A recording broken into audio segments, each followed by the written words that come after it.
നമ്മുടെ വീടിന് സ്റ്റീലിന്റെ സ്റ്റെയർ ആണ് കേട്ടോ നമ്മൾ സെലക്ട് ചെയ്തിട്ടുള്ളത്. സ്റ്റീൽ സ്റ്റെയർസ് അധികം ചെലവ് വരാതെ തന്നെ ഏറ്റവും നന്നായി ചെയ്തു തരുന്ന ഒരു ടീമിനെ അന്വേഷിച്ച് കണ്ടെത്തിയിട്ടാണ് നമ്മൾ വിശ്വസിച്ച് ഏൽപ്പിച്ചിട്ടുള്ളത് കേട്ടോ. ഇതാണ് നമ്മുടെ സ്റ്റെയർ. ഇതിന്റെ ആദ്യഘട്ട പണി പൂർത്തിയായ ഒരു ലുക്കാണ് ഈ കാണുന്നത്. ഇനി ഇതിന് മേലെ വുഡോ ഗ്രാനൈറ്റോ മാർബിളോ എന്ത് വേണേലും വെക്കാട്ടോ. നമ്മൾ വുഡാണ് വെക്കാൻ പോകുന്നത്. ഇതിന്റെ ബീമായി നിർമ്മിച്ചിട്ടുള്ളത് 6x6 MS സ്ക്വയർ പൈപ്പ് ആണ്. 4x4 ഇത് ചെയ്യാറുണ്ട്. പക്ഷെ നല്ലൊരു ലുക്ക് കിട്ടാൻ വേണ്ടിയിട്ടാണ് നമ്മൾ 6x6 തന്നെ ഉപയോഗിച്ചിട്ടുള്ളത്. 6mm MS പ്ലേറ്റ് ആണ് ഇവിടെ സ്റ്റെപ്പിൽ ഉപയോഗിച്ചിട്ടുള്ളത് കേട്ടോ. ഇതിന്റെ കട്ടിങ്ങും ഹോൾസ് ഒക്കെ വരുന്നത് CNC അഥവാ മെഷീൻ കട്ട് ആയതുകൊണ്ട് തന്നെ നല്ല കൃത്യവും ഫിനിഷിംഗും ആയിരിക്കും. ഇവിടെ സ്റ്റെപ്പ് ആദ്യം 6 സ്റ്റെപ്പ്, പിന്നെ 7, പിന്നെ 6, അങ്ങനെ 19 സ്റ്റെപ്പും 2 ലാൻഡിങ്ങും ആണ് ഇതിൽ വരുന്നത്.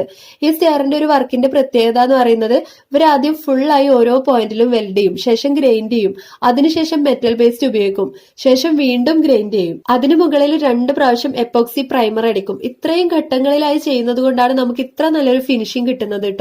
ഈ MS പ്ലേറ്റിന് പകരം GI പൈപ്പിലും ഇവർ ചെയ്തു കൊടുക്കുന്നുണ്ട് കേട്ടോ. സ്റ്റെയർ മാത്രമല്ല, roofing work, grill work, gate work ഇതൊക്കെ ഇവർ ചെയ്തു കൊടുക്കുന്നുണ്ട്. റൂഫിംഗിലാണ് shingles, ceramic roof tiles, V board roofing, truss roofing, puff sheet, polycarbon, metal roof sheet work ഇതൊക്കെ ചെയ്യുന്ന ഇവര് ഒരു കംപ്ലീറ്റ് റൂഫിംഗ് സൊല്യൂഷൻ തന്നെയാണ് കേട്ടോ. പാലക്കാട് ആസ്ഥാനമായിട്ടുള്ള എലഗൻസ് റൂഫിംഗ്സ് എന്ന ഈ ടീമിനെ നിങ്ങൾക്കും ആവശ്യമാണെങ്കിൽ ബന്ധപ്പെടാവുന്നതാണ്.